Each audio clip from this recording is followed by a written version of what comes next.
আসসালামু আলাইকুম।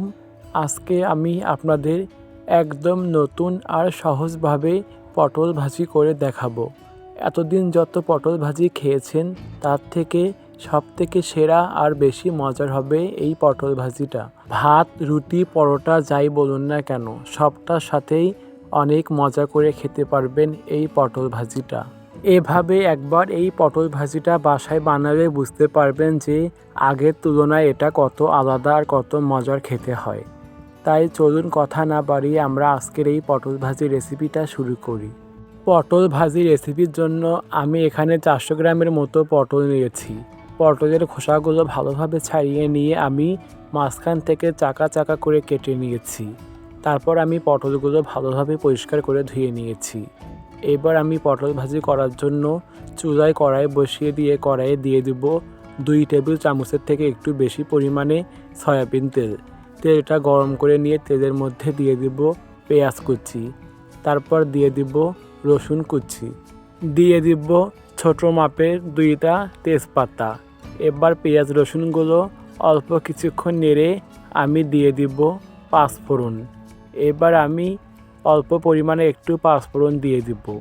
তারপর পেঁয়াজ রসুন ভালোভাবে নেড়ে বাদামি করে নিব। পেঁয়াজ রসুন বাদামি হয়ে আসলে আমি পটলগুলো দিয়ে দিব। এবার দিয়ে দিব কাঁচা মরিচ, পেঁয়াজ, রসুন আর কুচি করা আলু। আমি এখানে ঝালের জন্য পরিমাণ মতো কাঁচা মরিচ দিয়েছি আর আমি পটল ভাজি করার জন্য অল্প পরিমাণে একটু আলু কুচিয়ে নিয়েছি।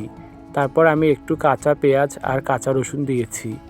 এবার আমি দিয়ে দিব 2 চা চামচ লবণ।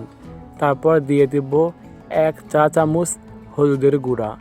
এবার লবণ হলুদের সাথে সব কিছু একদম ভালোভাবে নেড়ে নিব। নেড়ে নেওয়ার পর আমি পটলগুলো সিদ্ধ হওয়ার জন্য ঢাকনা দিয়ে ঢেকে দেব।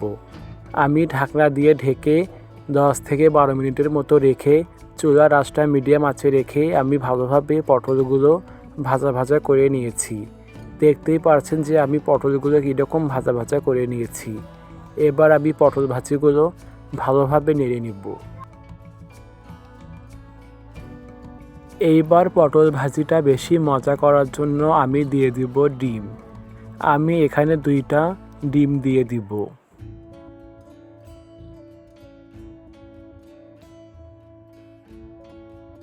ডিম 2টা দেওয়ার পর ডিম 2টা আমি ভালোভাবে পটলের সাথে মিশিয়ে নিব।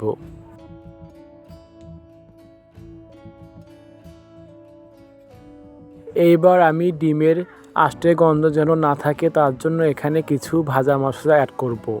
দিয়ে দেব 1/2 চা চামচ ভাজা জিরার গুঁড়া, 1/2 চা চামচ ভাজা ধনিয়ার গুঁড়া, 1/2 চা চামচ ভাজা মৌরির গুঁড়া। এই গুঁড়াগুলো দিয়ে আবারও ডিম আর পটলের সাথে ভালোভাবে নেড়ে নিব। এ পর্যায়ে আমি আরেকটু তেল দিয়ে দিব। তেল দিয়ে আমি আবারও পটল ভাজিগুলো 2 থেকে 3 মিনিটের জন্য চুলায় রেখে ভালোভাবে পটল ভাজিগুলো নেড়ে নিব। পটল ভাজিগুলো অবশ্যই ভালোভাবে ভাজা ভাজা করে নেবেন, তা না হলে খেতে ভালো লাগবে না। দেখতেই পারছেন যে আমি পটল ভাজিগুলো কেমন ভাজা ভাজা করে নিয়েছি। এইবার আমি একটা প্লেটের মধ্যে এই পটল ভাজিগুলো পরিবেশন করব।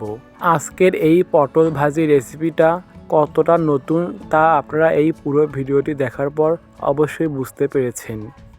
এইবার এই পটলের সিজনে আশা করি আপনারা আমার এই রেসিপিটা ফলো করে এভাবে পটল ভাজিটা করবেন।